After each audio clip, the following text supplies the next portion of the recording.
दोस्तों, सनातन परंपरा में गाय, गंगा और गायत्री का बहुत ज्यादा धार्मिक महत्व है।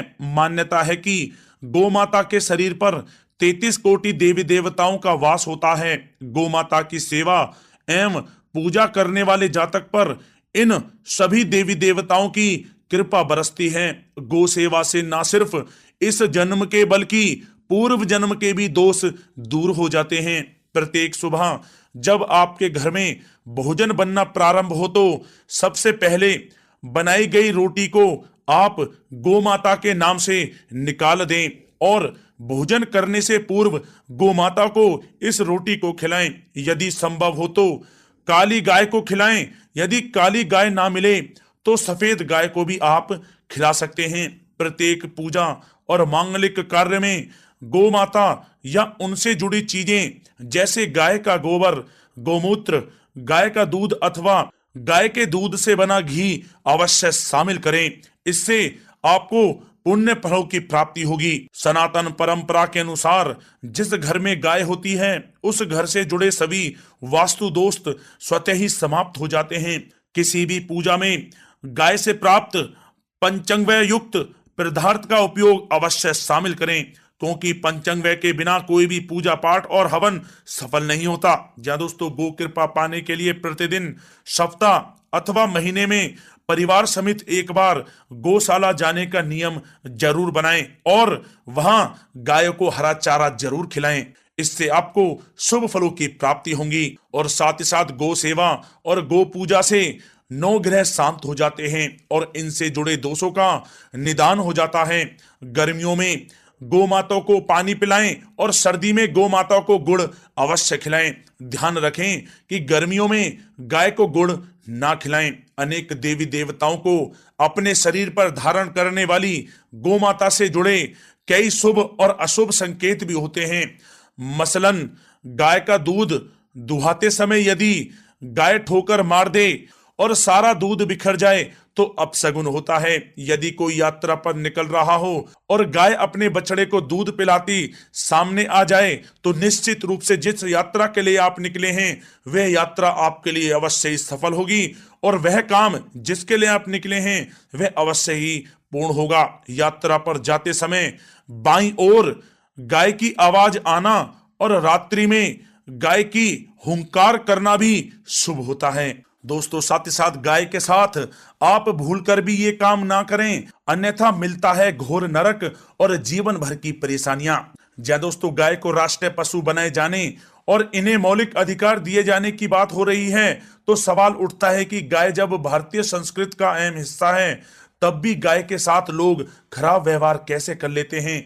गाय दर दर भटकती रहती है, भरपेट इन्हें चारा तक लोग नहीं देते। गाय जब तक दूध देती रहती है तो उनकी सेवा होती है और जैसे ही दूध देना बंद कर देती है तो लोग इन्हें उनकी किस्मत पर छोड़ देते हैं। सड़कों पर और गलियों में भटकने के लिए ऐसे में गोवंशी जीवों को कोई डंडे से मारता है तो कोई उन पर पानी डाल देता है।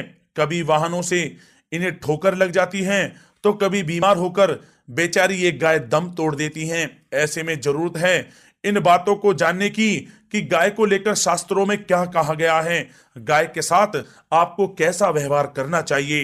या दोस्तों, गाय को कभी भी मारना पीटना नहीं चाहिए। शास्त्रों में गाय को माता का दर्जा दिया गया है। गाय को मारने पीटने वाला माता को मारने पीटने वाले के समान पाप का भागी माना जाता है। ऐसे घरों को नरक लोक में वर्षों तक कष्ट भोगना पड़ता है। अगले जन्म पशु योनि में मिलता है। कथा है कि गौतम मुनि ने गलती से गाय को डंडा मार दिया था जिससे गाय की मृत्यु हो गई थी और इस पाप से मुक्ति के लिए इन्हें वर्षों तक तपस्या करनी पड़ी।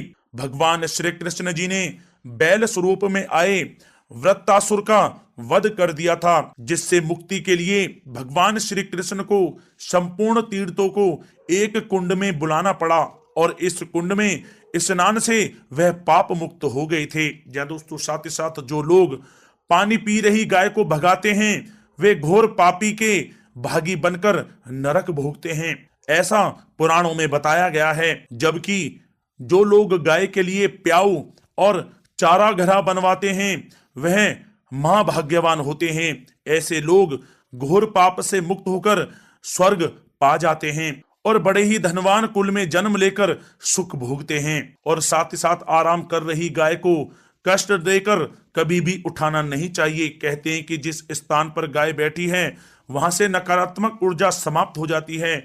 गाय के बैठने की जगह को जो लोग नियमित साफ रखते हैं वे पूर्व जन्म में किए गए जाने अनजाने में पापों से मुक्ति हो जाते हैं और गोलोक में स्थान पाते हैं। गाय को डंडा मारकर उठाना, पानी डालकर उठाने से मनुष्य पाप का भागी बनता है और अगले जन्म में उसे दर दर भटकना पड़ता है। और साथ ही साथ शास्त्रों में बताया गया है कि गाय का दूध उसके बछड़े के लिए होता है।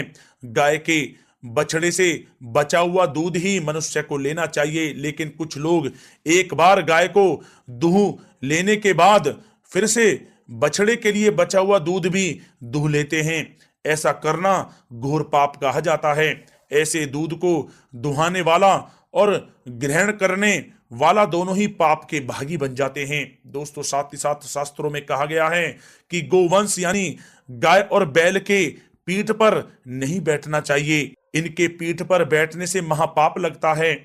ऐसे लोगों को नरक की यातना भोगनी पड़ती है। एकमात्र महादेव के अंश के उत्पन्न नंदी ही गोवंशी हैं, जिस पर स्वयं महादेव और महादेवी सवारी करती हैं, क्योंकि नंदी ने स्वयं अपनी इच्छा से महादेव की सवारी बनना स्वीकार किया था। और साथ ही साथ शास्त्रों में गाय के दान को बहुत ही महत्व दिया गया है, लेकिन ऐसी गाय का दान कभी नहीं करना चाहिए जो बूढ़ी और बीमार हो।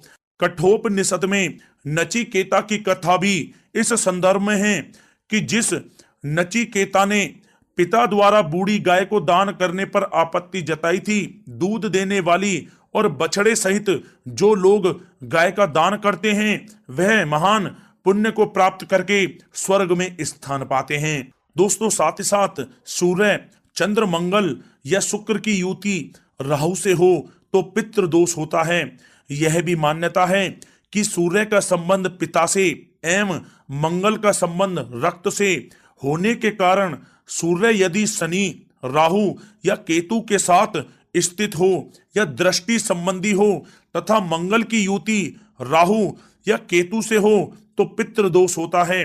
इस दोष से जीवन संघर्षमय बन जाता है। यदि पितृ दोष हो तो गाय को प्रतिदिन या किसी भी एकादशी को या किसी पूर्णिमा के दिन या अमावस्या को रोटी, गुड़, चारा आदि खिलाने से पितृ दोष समाप्त हो जाता है। साथ ही साथ देसी गाय की पीठ पर जो ककुद कुबड़ होता है वह बृहस्पति गुरु हैं। अतः जन्म पत्री में यदि बृहस्पति अपनी नीच राशि मकर में हो या अशुभ स्थिति में हो तो देसी गाय के इस बृहस्पति भाग एवं शिवलिंग रूपी कुबड़ के दर्शन करने चाहिए।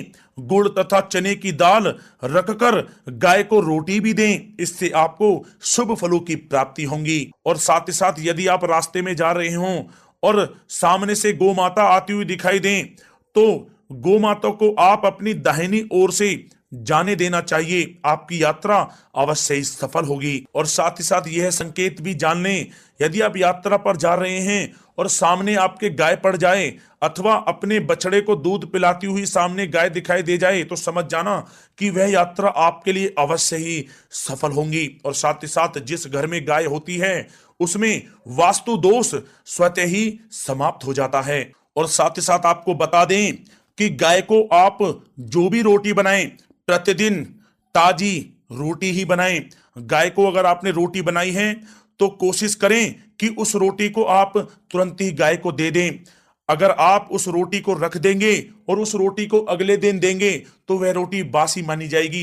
गाय को कभी भी बासी रोटी ना दें, इससे घर में नकारात्मक ऊर्जा वास करती है और जो भी कार्य आपके बनने वाले होंगे वह कार्य भी आपके बिल्कुल भी नहीं बनेंगे। इससे आपके घर में हमेशा दरिद्रता का वास रहेगा और आप जिस भी कार्य को करेंगे उस कार्य में आपको हमेशा असफलता ही हाथ लगेगी। इसलिए कोशिश करें गाय को रोजाना ताजी रोटी बनाकर खिलाएं और रोटी को बिल्कुल ना रखें, बासी रोटी गाय को ना दें। और साथ ही साथ सड़ी गली चीजें गाय को नहीं खिलानी चाहिए कि घर में कोई फल है, कोई सब्जी है, सड़ जाए तो लोग क्या करते हैं, गाय को खिला देते हैं। नहीं, ऐसा नहीं करना चाहिए। ऐसा करने से यदि आप गाय को खिलाते हैं तो और आप पाप के भागी बन जाते हैं।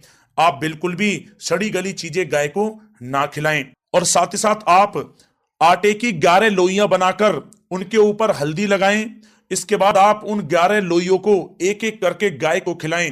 प्रत्येक लोई को खिलाते समय गाय के सींगों पर आप हाथ फेरें, पीठ पर हाथ फेरें, मस्तक पर हाथ फेरें, माता गाय के आप चरणों के स्पर्श करें। जहां दोस्तों ऐसा करने से आपके समस्त कार्य बनने लगेंगे। जो दुख का समय चल रहा है वह भी समाप्त होगा। आपके जीवन में खुशियां खुशियां होंगी।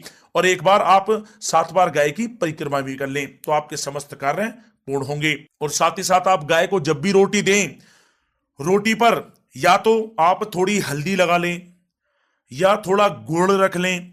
अगर गुड़ ना हो तो आप थोड़ा मिश्री रख सकते हैं, थोड़ा घी रख सकते हैं। या दोस्तों गाय को कभी भी सूखी रोटी ना खिलाएं। सूखी का मतलब गाय की जो रोटी रखें खिलाएं उस पर कुछ ना कुछ रख कर खिलाएं। हल्दी रख लें, गुड़ रख लें, मिश्री, घी या जो भी रख लें, मतलब खाली रोटी नहीं खिलानी है। ध्यान इस बात का रखें, जब ही आपको शुभ फलों की प्राप्ति होगी। जी हाँ दोस्तों, ये थे गाय से जुड़े कुछ महत्वपूर्ण उपाय, कुछ बातें जिन्हें आपको ध्यान में जरूर रखना चाहिए। या दोस्तों वीडियो अच्छी लगी हो तो वीडियो को लाइक करें, ज्यादा से ज्यादा अपने दोस्तों में शेयर करें, चैनल पर नए तो सब्सक्राइब करें। जय गौ माता।